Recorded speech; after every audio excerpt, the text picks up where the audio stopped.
नमस्कार दोस्तों, स्वागत है आपका अपने यूट्यूब चैनल द वैदिक आईक्यू में। और आज हम लोग पढ़ने वाले हैं आपका क्लास 8 हिस्ट्री के पहला चैप्टर।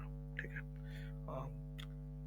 एनसीईआरटी की बुक का क्लास 8 का पहला चैप्टर आज हम लोग कवर करेंगे और देखते हैं क्या है ये वाला जो वीडियो होगा ये उन जो बच्चे क्लास 8 में पढ़ रहे हैं उनके लिए तो फायदेमंद है ही है। साथ में अगर आप कई लोग ऐसे होते हैं जो कॉम्पिटिटिव एग्जाम की तैयारी कर रहे होते हैं ना, तो वो फिर से एनसीईआरटी की बुक्स पढ़ते हैं तो उनके लिए भी बहुत ही बेहतरीन रहेगा ये। ठीक है, चलिए स्टार्ट करते हैं। वीडियो पे पहली बार आए हो तो प्लीज़ लाइक और सब्सक्राइब कर लो, आपको आपकी क्लास के सारे वीडियोस यहीं पे मिल जाएंगे। ठीक, चलो। How important are dates? Dates important होती क्यों है? अब देखो, हिस्ट्री का मतलब क्या है, कहीं ना कहीं आप हमेशा सुनते आए हो यहाँ पे डेट्स की बड़ी डिस्कशन होती है। कई लोग बोलते हैं यार हमें तो हिस्ट्री इसीलिए पसंद नहीं है क्योंकि दुनिया भर की डेट्स याद करनी पड़ती है ना। इस चक्कर में कई लोग हिस्ट्री में इंटरेस्ट ही नहीं लेते बचपन से ही, यार यार जब देखो डेट डेट। बट देखो, क्या हिस्ट्री में सिर्फ डेट्स ही पढ़ी जाती है? नहीं। अगर आपको याद करना पड़ता है, हाँ, कि भाई कोई बैटल इस डेट में हुई थी या कोई राजा इस साल राजा बना था, है ना, ये डेट्स आपको भले ही याद रखनी पड़ती है।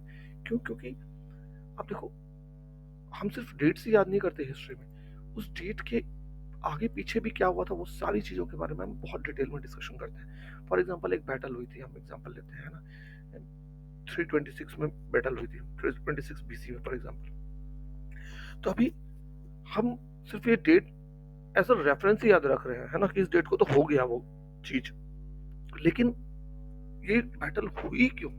हिस्ट्री का मकसद ये है कि ये बैटल हुई क्यों। पहले तो हम पूरा उसका एनालिसिस करेंगे रीजन का, कि क्या रीजन था जो ये बैटल हुई।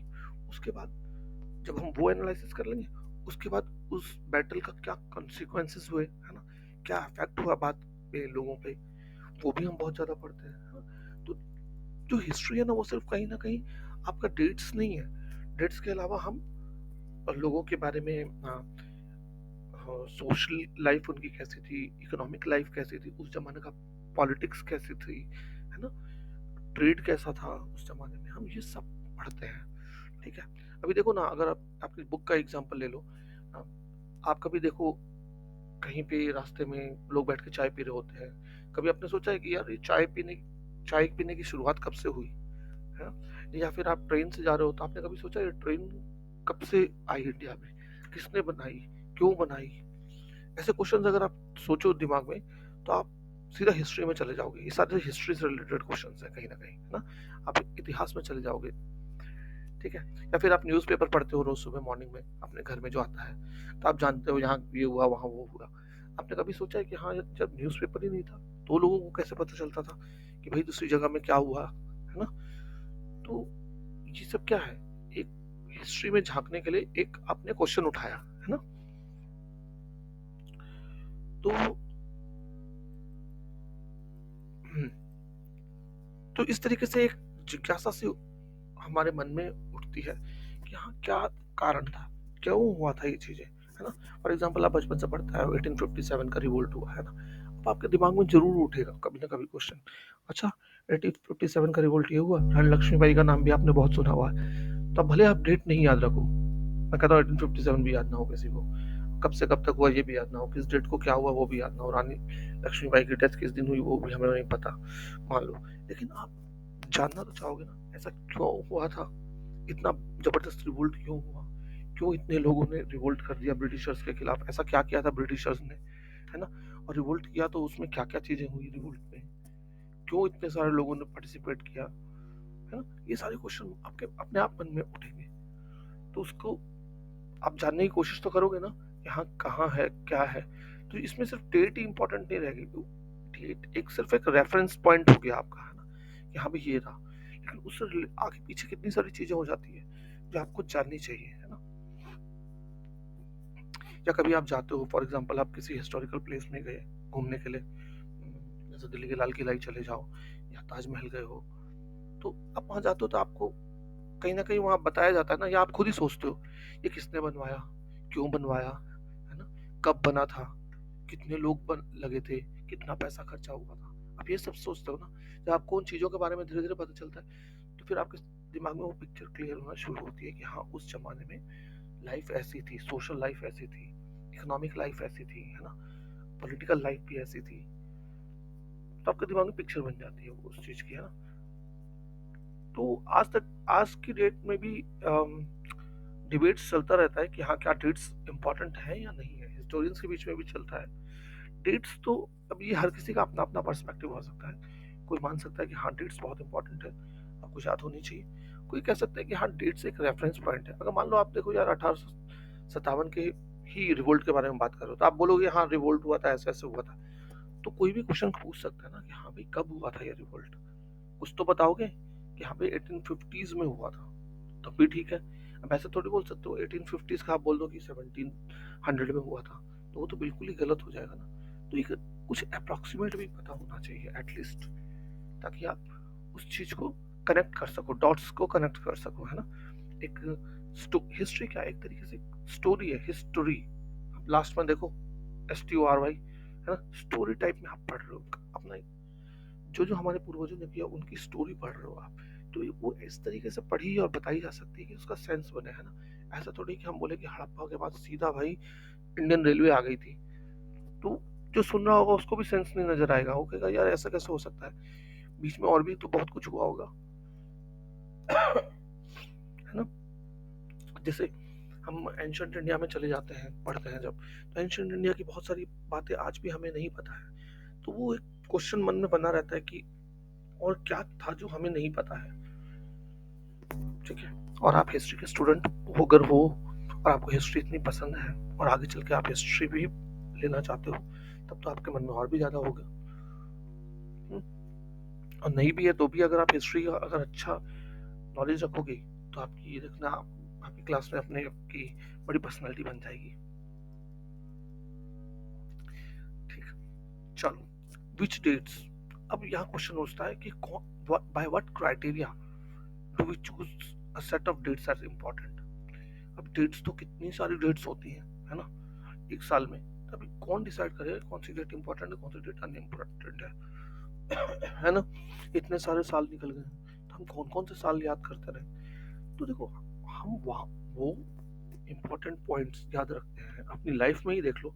आपको क्या हर रोज का सब कुछ याद है कि आपने परसों क्या खाया था, कितने बजे खाया था, या परसों आपने अपने दोस्त से क्या बातें की थी, आप कहाँ गए थे, पिछले महीने कहाँ गए थे, क्या क्या बातें की थी, नहीं याद रहता ना। तो जो इम्पोर्टेंट इवेंट्स आपकी लाइफ में हुए हैं बस आपको वही याद रहते हैं, है ना। कहीं आप कहीं घूमने गए होगे अपने फ्रेंड्स के साथ, वहां आपने फोटोज खिंचाई, आपने बड़ा इंजॉय किया, तो वो आपको याद है ना। ऐसा आपको रोज रोज की बातें याद नहीं रहेगी। हो सकता है वहां पे आप जब इंडिया गेट गए थे तो वहां पे बहुत सारी बातें की आपने, डिस्कशन किया, है ना, तो वो आपको याद हो बातें। बट ऐसा नहीं हो सकता कि आपको रोज रोज की बातें याद होगी, पॉसिबल है नहीं ना। तो आपको क्या याद रहता है, जो इम्पोर्टेंट पॉइंट्स होते हैं, जो इम्पोर्टेंट बातें होती हैं, बस आप वही याद रखते हो। वही है हिस्ट्री के साथ भी, जो इम्पोर्टेंट चीजें वो तो आप याद रखोगे, है ना। अब देखो समझ में आ गया ना। अब यहाँ पे आपकी बुक में क्या दिया हुआ है, एग्जाम्पल्स दिया हुआ है कि हिस्ट्री जो ब्रिटिशर्स ने लिखी थी उन्होंने किस तरीके से हिस्ट्री लिखी। उन्होंने हिस्ट्री लिखी गवर्नर जनरल्स के बारे में, ठीक है। ये गवर्नर जनरल हुआ, उसके बाद ये गवर्नर जनरल हुआ, उसके बाद वो गवर्नर जनरल हुआ, उन्होंने क्या क्या किया, है ना, उनकी क्या क्या पॉलिसीज थी, क्या क्या एक्टिविटीज उन्होंने अपने टाइम में की, क्या क्या अचीवमेंट्स उन्होंने की, सब कुछ उन्हीं के बारे में लिखा हुआ है, ठीक, ब्रिटिश हिस्टोरियंस ने। और क्रोनोलॉजी पूरी बना डाली। ठीक है ये भी इम्पोर्टेंट है, हम ये मना नहीं कर रहे कि इम्पोर्टेंट नहीं है, बट हिस्ट्री लिखना ऐसे कोई सही है? आप खुद सोच के देखो, क्या सिर्फ और सिर्फ गवर्नर जनरल्स की अचीवमेंट्स इंपॉर्टेंट थी, एक्टिविटीज इंपॉर्टेंट थी, पॉलिसीज इंपॉर्टेंट थी, उनका क्या इम्पैक्ट हो रहा था उस जमाने के लोगों पे, वो इंपॉर्टेंट नहीं था? है उस जमाने के लोगों की लाइफ कैसी थी, क्या आप ये नहीं जानना चाहोगे? ठीक है, जैसे हम जानना चाहते हैं कि अंग्रेजों का जमाना में ऐसे ऐसे होता था, ठीक है वो तो हमने पढ़ लिया, बट उसका इम्पैक्ट क्या हुआ, जो हमारे दादा दादी वगैरह थे उस जमाने में, परदादा परदादी वगैरह जो थे, तो उन पे उस पॉलिसीज का क्या इफेक्ट हुआ, है ना। उन लोगों ने किस तरीके से उस चीज को देखा, उन्होंने क्या रिएक्शन दिया इनकी पॉलिसीज के खिलाफ, तो ये भी तो हम जानना चाहेंगे, है कि नहीं। तो ये चीजें तो अंग्रेजों ने लिखी नहीं, तो क्या बनता है, तो इसका मतलब यही है ना कि हाँ भाई हमें फिर से रिसर्च करके फिर से हिस्ट्री लिखनी पड़ेगी। और अब लिख भी रहे हैं, हमें एज ए इंडियन हिस्टोरियंस ने बहुत कुछ लिखना चालू कर दिया है, ठीक। चलो अगला क्या आता है आपका, हाउ डू वी पीरियोडाइज, हम किस तरीके से पीरियोडिशन करते हैं, अलग अलग पीरियड्स को डिवाइड कैसे करते हैं, पीरियोडाइज कैसे करते हैं, ये एक इम्पॉर्टेंट पॉइंट है। तो सबसे पहले 1817 में जेम्स मिल नाम का एक स्कॉटिश इकोनॉमिस्ट था, जो कि पॉलिटिकल फिलोसफर भी है बहुत जबरदस्त। उन्होंने ब्रिटिश हिस्ट्री लिखी है ना, हिस्ट्री ऑफ ब्रिटिश इंडिया लिखी, इंडिया की हिस्ट्री लिखी ब्रिटिश के टाइम की। और उन्होंने क्या डिवाइड किया इंडियन हिस्ट्री को 3 पीरियड में, हिंदू, मुस्लिम और ब्रिटिश। ठीक है, कहीं ना कहीं काफी लंबे समय तक इसको एक्सेप्ट किया गया कि ठीक है ये पीरियडाइजेशन सही है। ठीक है, बट आप इसको जरा ढंग से देखो, क्या हर पीरियड को आप एक रिलीजन से जोड़ना सही रहेगा? खुद सोच के देखो, क्या जो मुस्लिम एरा था, है ना, जब अकबर, शाहजहां, जहांगीर वगैरह राज करते, या औरंगजेब वगैरह भी, तो क्या इस देश में हिंदू नहीं रह रहे थे? रह रहे थे ना, उनकी भी लाइफ थी। तो उस जमाने में मुस्लिम्स आप कैसे कह सकते हो? और उस जमाने में भी मेजोरिटी तो हिंदू ही थे, है ना। तो उस पूरे एरा को आप मुस्लिम एरा कैसे कह सकते हो?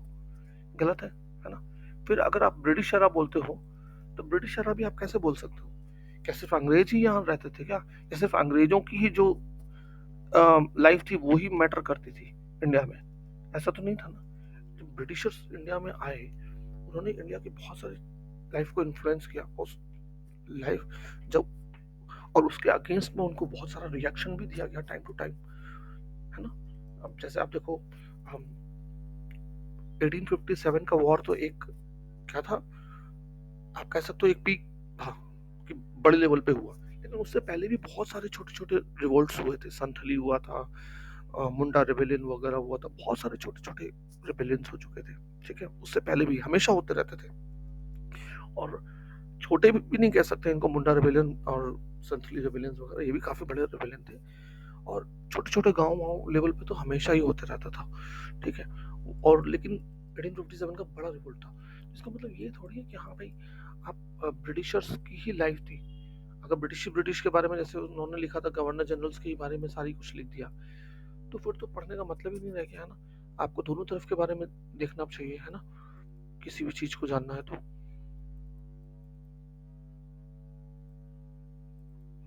तो ये लोग इस तरीके से था। तो इम्पोर्टेंस, ठीक है, किसी चीज को समझना है तो उसको आपको डिवाइड करना पड़ेगा। और हर एरा की एक अपने अपने फीचर्स होते हैं, जिससे हम स्टडी करने में हमें आसानी हो और सिस्टमेटिक हो सकेगा, है ना। तो बाद में इन चीजों को हालांकि चेंज किया गया। उस जमाने में क्या था, ब्रिटिशर्स जो थे ना, अपने आप को बड़ा एरोगेंट समझते थे, बड़ा सिविलाइज्ड अपने आप को समझते थे वो लोग, है ना। और वो कहते थे कि एशियाटिक सोसाइटीज जो है ना, बिल्कुल ही इनमें कोई भी सिविलाइजेशन नहीं है, मतलब गंवार लोग हैं, और इनको मतलब सुधारना हमारा ही कर्तव्य बनता है, उनका ऐसा मानना था। ठीक है, और वो कहते थे कि जो पहले के हिंदू मुस्लिम रूलर्स हुए, उन्होंने मतलब देश को ऐसे ही चलाया, और देश में खाली रिलीजियस इंटॉलरेंस है, कास्ट का टाबू है, सुपरस्टिशन प्रैक्टिसेस डोमिनेट करती हैं खाली यहाँ पे, सोशल लाइफ में और कुछ नहीं है यहाँ पे। तो उनका मानना था कि ब्रिटिश रूल से इंडिया सिविलाइज्ड हो जाएगा। ठीक है, तो बाद में इनको पता चला कि हाँ भाई, हमारी सिविलाइजेशन तो तुमसे हजारों साल पहले से ही थी, हड़प्पन सिविलाइजेशन की जब खोज हुई तो इनकी आंखें फट गई, और हम इंडियंस को भी अपना बड़ा प्राउड सा फील हुआ कि हाँ, हम ऐसा नहीं है, हमारी लाइफ, हमारी हिस्ट्री में थोड़ा बहुत डार्क फेस जरूर आया, लेकिन हम फिर भी बहुत ज्यादा प्रॉस्पेरस पहले भी थे और आज भी है। ठीक है, तो यूरोपियंस ने ये रिस्पॉन्सिबिलिटी ले ली कि हाँ भाई, हम इनको सिविलाइज करेंगे, क्योंकि हम उनके तरीके से नहीं करते थे चीजें, हम अपनी चीजें फॉलो करते थे, है ना। तो उनको लगा कि एक नहीं जी रहे।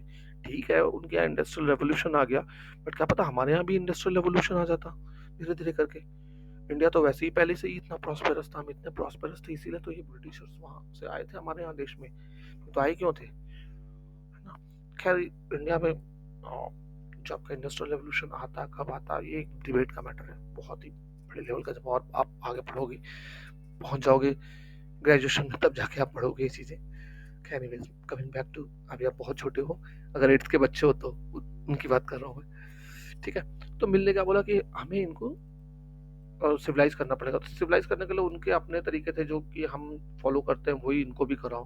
तो उन्होंने यहाँ क्या किया, इंस्टीट्यूशंस स्टार्ट किए। इंस्टीट्यूशंस मतलब कोर्ट्स किया, यूनिवर्सिटी की, है ना, बहुत सारे डिपार्टमेंट खोले, पुलिस वगैरह, रेलवे डिपार्टमेंट वगैरह, टेलीग्राफ पोस्ट वगैरह। इस तरीके से उन्होंने पूरा एक इकोसिस्टम बनाया कि लोगों को धीरे धीरे करके ब्रिटिशर्स की तरह ट्रेन किया जा सके। ठीक है, उनका ये मकसद था। ठीक,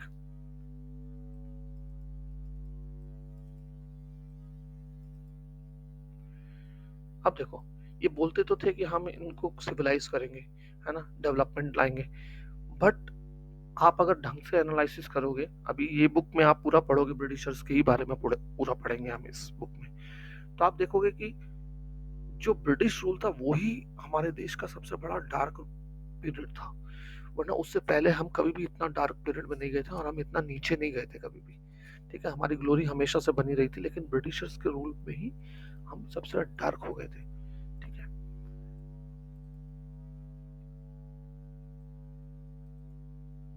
फिर बाद में हिस्टोरियंस जो है चीजों को बदलते हैं, है ना, और अब वो ब्रिटिश का क्लासिफिकेशन था हिंदू, मुस्लिम और ब्रिटिश का, अब उन्होंने चेंज कर दिया, और अब हम कैसे पढ़ते हैं इसको, ancient, medieval and modern history को। इसमें भी कहीं ना कहीं प्रॉब्लम तो है ही है। अगर आप मॉडर्न हिस्ट्री बोलते हो अभी का पीरियड को, है ना, जो कि मॉडर्न का मतलब क्या है कि साइंस हो, टेक्नोलॉजी हो, है ना, रीजनिंग हो, डेमोक्रेसी हो, लिबर्टी, इक्वालिटी हो, तो ये चीजें मॉडर्न को कहते हैं। और मिडिवल पीरियड किसको कहेंगे, जो मॉडर्न फीचर्स जिसमें नहीं थे उसको आप मिडिवल फीचर्स कहोगे, है ना। लेकिन आप देखो तो कहीं ना कहीं ब्रिटिश रूल में हमें ना तो इक्वालिटी थी, ना हमें फ्रीडम थी, है ना, और ना ही लिबर्टी थी। तो काहे का मॉडर्न पीरियड था तुम्हारा, है। और ना ही इकोनॉमिक ग्रोथ थी हमारे देश में, बिल्कुल ही। जो हमारी ग्रोथ थी भी, हम इतना गोल्डन बर्ड कहलाते थे, हम तो बिल्कुल ही जीरो में चले गए। गरीबी छा गई हमारे देश में, इनके राज में, अंग्रेजों के राज में, है ना, ब्रिटिशर्स के राज में। तो अब हिस्टोरियंस जो है मिडिवल, मॉडर्न पीरियड, जो मॉडर्न हिस्ट्री बोला जाता है उसको मॉडर्न की जगह आप बोला जाता है कॉलोनियल हिस्ट्री। ठीक है, अब ये नया वर्ड आ गया भाई, कॉलोनियल। क्या है कॉलोनियल, पढ़ते हैं अभी, बिल्कुल डिटेल में पढ़ेंगे जैसे अभी तक आप पढ़ते आए हो। कोई दिक्कत हो तो नहीं रही होगी, मुझे पूरा यकीन है। मैं बिल्कुल आराम आराम से पढ़ा रहा हूँ आपको, डिटेल में पढ़ा रहा हूँ, है ना, कहानी की तरह सुन रहे हैं हम। कहीं भी आपकी बुक की तो थोड़ा मोड़ा रेफरेंस ले रहे हैं हम, बट ज़्यादातर हम अब इसको एज अ कहानी इंजॉय करो, है ना, कि क्या चल रहा था। अंग्रेजों की कहानी सुननी है सिर्फ, कि अंग्रेजों ने इंडिया में क्या किया था। ठीक, कॉलोनियल क्या है, छोटी सी चीज है। देखो, कॉलोनाइजेशन बोला जाता है तब जब एक कंट्री दूसरे कंट्री को अपने अंडर में ले ले, ठीक, और वहां आकर के वहां का political system, economic system, social system और कल्चरल चेंजेस कर दे, तो इसको बोला जाता है कॉलोनाइजेशन। फॉर एग्जाम्पल, जब ब्रिटिशर्स इंडिया आए, पहले तो वो क्या थे, ट्रेडर थे।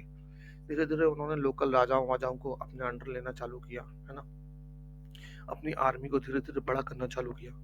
ठीक, यहाँ पे उन्होंने क्या कब चालू कर दिया, आप जानते हो 1764 के बाद उन्होंने, उनको दीवानी राइट्स वगैरह मिल गई जब, तो उन्होंने क्या चालू कर दिया, एक तो वो माल सस्ता में खरीदते थे, ठीक, रेवेन्यू यहीं का कलेक्ट करके और यही चीज खरीदते थे। ठीक है, यहीं के लोगों से पैसा लेकर के यहीं के सामान खरीदना सस्ते में, वो भी, और बेच देना अपने घर में। ठीक है, मतलब फ्री का माल एक तरीके से।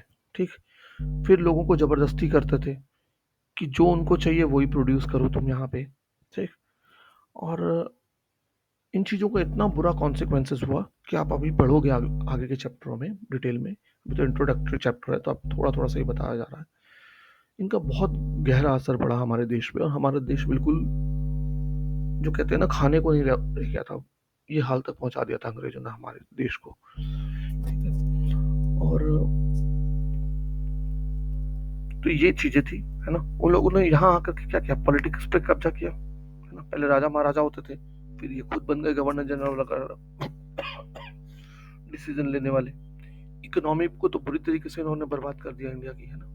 सोशल लाइफ को कैसे बर्बाद किया इन्होंने, देखो एक कल्चर था यहाँ पे, है ना? और राजा महाराजा होते थे, लोग एक दूसरे से मिलते जुलते थे, है ना? और एक सोसाइटी थी अपनी। इन लोगों ने क्या लाया? वेस्टर्न कल्चर ले आए, सब कुछ ही बदल गई चीजें, है ना? कल्चरल चेंजेस हो गए बिल्कुल ही, बहुत सारा कल्चरल चेंजेस देखने को मिला हमें। कुछ अच्छे थे, कुछ बुरे भी थे। अच्छा का एग्जांपल मैं आपको एक दे सकता हूँ, बहुत ही बढ़िया। कि ये देखो, पुराने जमाने में सती होता था, है ना? सती क्या होता था? मैं बच्चों के लिए बोल रहा हूँ जो 8th में पढ़े हैं, उनको शायद ना पता हो। जब किसी का हस्बैंड मर जाता था तो उसकी वाइफ को उसी के फ्यूनरल के साथ जला दिया जाता था, ठीक है? तो वो सती होना कहलाता था। तो जब ब्रिटिशर्स ये आए तो उन्होंने ये देखा, उनको लगा कि ये बहुत ही क्रूअल तरीका है कि किसी को जिंदा जलाना, वो भी अगेंस्ट विशेस, है ना? वो औरत चाहती थी या नहीं चाहती थी, फिर भी जला दिया जाता था। तो ये बहुत ही गलत था। और उन्होंने इस चीज को रोका, ठीक, अपना पूरा फोर्स लगाया। तो कुछ अच्छे भी कल्चरल चेंज उन्होंने किए, मैं ऐसा नहीं कह सकता। फीमेल इन्फेंटिसाइड बहुत ज्यादा होता था इंडिया में, वो भी उन्होंने रोका, है ना? इन्फेंटिसाइड का मतलब है कि जो छोटे बच्चे होते, छोटी लड़कियां होती थी ना, जब पैदा होती थी तो उनको मार दिया जाता था, ठीक है? तो ये चीज भी रोका उन्होंने, अंग्रेजों ने, कि तुम ऐसा नहीं कर सकते भाई, ठीक, ठीक है? तो कॉलोनाइजेशन कहीं ना कहीं आपको समझ में आ गया होगा। ज्यादा नहीं पढ़ना है, ज्यादा नहीं समझना। टाइम हो तो बुक जरूर पढ़ो, मैं हमेशा कहता हूँ बुक पढ़ना बहुत जरूरी है। और अगर नहीं टाइम है तो फिर आप लेक्चर पढ़ ही रहो, सुन ही रहो बिल्कुल आराम से। तो अभी तक हमने जो ये सब चीजें पढ़ी, है ना? और मैं आपको जो बता रहा हूँ इतनी सारी चीजें, तो मैंने भी कहीं ना कहीं पढ़ा है ना, तभी तो आपको पढ़ा रहा हूँ। तो ये चीजें कहाँ से हमें पता चले? कौन बताया हमें? दो तरीके हैं, है ना? मेरे को भी मेरे मास्टर जी ने बताया, है ना? फिर किताबें बताई कि यहाँ यहाँ पढ़ना, तो हमने वहाँ वहाँ पढ़ाई की उन किताबों से। और फिर अब मैं आपको बता रहा हूँ, फिर आप भी बड़े हो जाओगे, आप भी अपने जूनियर्स को बताओगे इसी तरीके से, है ना? तो सबसे पहले क्वेश्चन आपकी बुक में दिया हुआ, हाउ डू वी नो? ये जो लास्ट 250 ईयर्स की इंडियन हिस्ट्री, अभी हम सिर्फ 250 ईयर्स की हिस्ट्री, जो मॉडर्न पीरियड बोल रहे हैं ना हम, कॉलोनियल पीरियड, सिर्फ उसी के बारे में इस बुक में पढ़ेंगे, ठीक है? हम ना एंशिएंट पढ़ रहे हैं ना मिडिवल पढ़ रहे हैं। तो एडमिनिस्ट्रेशन, सबसे पहला हमें कहाँ से पता चलता है? एडमिनिस्ट्रेशन प्रोड्यूस रिकॉर्ड से। अब देखो, इन अंग्रेजों की ना एक आदत बड़ी अच्छी थी कि ये कुछ भी करते थे ना अपने जमाने में, जब ये इंडिया में राज कर रहे थे, एडमिनिस्ट्रेशन चला रहे थे, तो ये हर चीज को ना रिकॉर्ड करते थे, ठीक है? रिकॉर्ड किस फॉर्म में होता था? मेमोस, नोटिंग्स, रिपोर्ट्स, नोट्स के फॉर्म में, रिपोर्ट्स के फॉर्म में, या मेमोस के फॉर्म में। इस तरीके से ये लोग रखते थे, ठीक है? हर इंस्ट्रक्शन, प्लान, पॉलिसी, कोई डिसीजन लिया हो या एग्रीमेंट किया हो या कुछ इन्वेस्टिगेट किया हो, सब चीज को लिखा जाता था इनके जमाने में, ठीक है? और ऐसा क्यों करते थे? क्योंकि उनका मानना था कि ये चीजों को प्रिजर्व करके रखना बहुत ज्यादा जरूरी है। और आप देखो, हर ऑफिस में रिकॉर्ड रूम होता था, ठीक है? आज भी होता है रिकॉर्ड रूम्स, बट अब थोड़ा डिजिटली रिकॉर्ड कर लिया जाता है। आपके कंप्यूटर में जैसे फाइल्स होती हैं, वो फाइल्स रखी जाती है। पहले फाइल्स लिटरली फाइल्स होती थी कागजों की, है ना? देखे ना आपने, पुरानी फाइल्स हैं कभी कभी, तो वो फाइल्स होती थी, वो फाइल्स रखी जाती थी रिकॉर्ड रूम में, बिल्कुल, ठीक। तो गांव का जो तहसीलदार ऑफिस होता था वहां भी होती थी, कलेक्टर ऑफिस में भी होती थी, कमिश्नर ऑफिस में भी, जो प्रोविंशियल सेक्रेटरेट होता था, लॉ कोर्ट्स होते थे, हर जगह रिकॉर्ड रूम्स होते थे। आज भी बहुत सारे ऑफिस, गवर्नमेंट ऑफिस में रिकॉर्ड रूम होते हैं, जहां आप जाकर के देख सकते हो, डॉक्यूमेंट्स पुराने देख सकते हो, ठीक है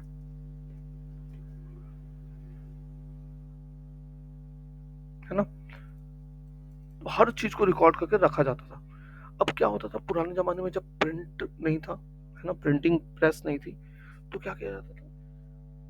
जैसे जैसे कागज में लिखा हुआ चीज ना बहुत दिन पुराना होगा, तो आप देखो धीरे धीरे वो फेड होने लग जाता है, पेपर खराब होने लग जाता है। तो वो क्या करते थे, फिर एक स्पेशलिस्ट होते थे, कैलीग्राफिस्ट, जिनकी राइटिंग बड़ी सुंदर होती है, तो उनसे लिखवाया जाता था, ताकि कहीं ना कहीं ये गुम ना हो जाए। कई कई कॉपियां बनाई जाती थी उनकी। लेकिन बाद में फिर वो प्रिंटिंग प्रेस आ गई, तो इनकी मल्टीपल कॉपीज करके रखा जाने लग गया। और आज भी ये पड़ी हुई है, बहुत सारी लाइब्रेरीज, पुरानी लाइब्रेरीज में आपको मिल जाएंगे, या फिर ब्रिटिशर्स अपने साथ ले गए ब्रिटिश लाइब्रेरी में, वहाँ है इनके पास आज भी, ठीक है? तो वहां से हमें पता चलती है चीजें, पढ़ आप उनको जाके पढ़ोगे तो आपको बहुत सारी हिस्ट्री पता चल जाएगी, है ना? अब सोच के देखो आप, क्या क्या एग्रीमेंट हुआ दो राजा के बारे में, ब्रिटिशर्स उनके, वो भी होगा वहाँ पे अवेलेबल। क्या ऑर्डर दिया गया था गवर्नर जनरल के द्वारा, क्या क्या पॉलिसी इम्प्लीमेंट करो, कैसे करो, वो सब भी आपको मिल जाएंगी चीज़ें। तो कितना सारा आपको मिलने यहाँ पे पढ़ने को है ना। या कोई इन्वेस्टिगेशन हुई थी उसके बारे में भी पूरा डिटेल में दिया हुआ है। सर्वेज कराते थे। अब ब्रिटिशर्स का मानना था ना कि अगर हमें किसी पर राज करना है तो उनके बारे में जानना बहुत जरूरी है। तो इसके लिए वो क्या करते थे, सर्वे कराते थे। ठीक है, सर्वे कैसे, रेवेन्यू सर्वे मेनली होता था। रेवेन्यू सर्वे में वो क्या करते थे, टोपोग्राफी के बारे में, सॉइल क्वालिटी के बारे में, फ्लोरा फौना के बारे में, ठीक है, लोकल हिस्ट्री जानना, क्रॉपिंग पैटर्न जानना, ये सब रिकॉर्ड किया जाता था। ठीक है, फिर 19th सेंचुरी के एंड से 1890 के आसपास से सेंसस चालू कर दिया इन्होंने। ठीक है, इससे लोगों के बारे में भी पूरा डिटेल में जानने लग गए वो, कितनी कास्ट है, क्या रिलीजन है, क्या ऑक्यूपेशन है इनका। ठीक है, फिर बहुत टाइप के और भी सर्वे होते थे, जैसे botanical survey, zoological survey, archaeological survey, anthropological survey, forest survey. समझ समझ में आई रहा होगा आपको अलग अलग। बोटेनिकल सर्वे मतलब यहाँ के पेड़ों के बारे में जानना। ठीक है, कितने टाइप के पेड़ हैं, कौन कौन से पेड़ हैं। जूलॉजिकल सर्वे, यहाँ एनिमल्स के बारे में जानना। आर्कियोलॉजिकल सर्वे, यहाँ पे कौन कौन से आर्कियोलॉजिकल साइट्स है। आर्कियोलॉजिकल साइट कौन सी होती है, जैसे लाल किला, ताजमहल, ये सब आर्कियोलॉजिकल साइट्स है ना। एंथ्रोपोलॉजिकल सर्वे थोड़ा सा कॉम्प्लिकेटेड है। जैसे देखो अलग अलग कास्ट में ना अलग अलग फेस्टिवल्स होते हैं, रिचुअल्स होते हैं ना। अब देखो नॉर्थ इंडिया में कुछ और होता है, साउथ इंडिया में कुछ और होता है। नॉर्थ इंडिया में भी अलग अलग कास्ट के अलग अलग आपके यहाँ त्योहार मनाए जाते हैं। तो ये एंथ्रोपोलॉजी कहलाती है स्टडी, है ना, उसका सर्वे किया जाता था। और फॉरेस्ट का तो वो सर्वे करते थे कि यहाँ पे कितने दूर तक फैला हुआ है फॉरेस्ट, कौन कौन से पेड़ है, वहाँ क्या क्या है, ये सब चीज करते थे वो। ठीक है, क्यों करते थे फॉरेस्ट सर्वे, लकड़ियाँ काट के यहाँ यहाँ भी यूज करते थे, विदेश में ले जाते थे, शिप्स बनता था उस जमाने में। ठीक है, रेलवेज में भी फॉरेस्ट यूज होती थी, है ना। आज रेलवे आप देखते हो ना कि जो कंपार्टमेंट होता है वो लोहे का होता है, पहले लकड़ियों का भी होता था। और स्लीपर्स जो होते हैं रेलवे में वो भी आपकी लकड़ी के होते थे। ठीक। अगला क्या सोर्स है, what official records do not tell us. ऐसा क्या नहीं बताता है हमें ऑफिशियल रिकॉर्ड। अब देखो ऑफिशियल रिकॉर्ड बहुत सारी चीजें हमें नहीं बताता है ना। जैसे कि आप देखो, क्या एग्जांपल दिया जा सकता है।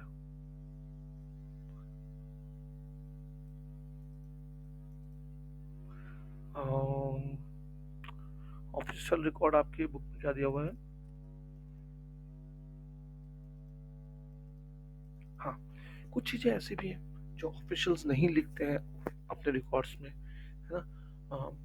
जैसे कि जब उन्होंने 1857 में लोकल्स पे ब्रिटिशर्स ने चार्ज किया, है ना, चार्ज करना मतलब उन पर अटैक किया उनको दबाने के लिए, तो कितनी ब्रुटैलिटी हुई, क्या हुआ, ये सारी चीजें थोड़ी ना लिखेंगे वो, है ना। बहुत सारी चीजें नहीं लिखेंगे। उनके जो पॉलिसीज थी, उनका एग्जैक्ट रिजल्ट क्या निकल के आया, गलत आया तो कितना गलत हुआ, वो चीज वो नहीं लिखते, नहीं लिखा उन्होंने, उन चीजों को दबा दिया। तो वो चीजों का हमें कहाँ से पता चलेगा। और तो वो चीजें हमें मिलती हैं लोगों के डायरीज से। डायरी कौन लिखता था उस जमाने में, कुछ इंडियंस जो पढ़े लिखे थे वो लिखते थे। ब्रिटिशर्स भी बहुत सारे लिखते थे जो बेचारे इंडिया में रहते थे। और हर ब्रिटिशर्स तो गलत नहीं बोला जा सकता ना हर इंसान को। तो कुछ लोगों को बड़ा चुभती थी वो बातें, है ना, जो ब्रिटिशर्स इंडिया में कर रहे थे, क्योंकि वो सब गवर्नमेंट सर्वेंट थे एक तरीके से।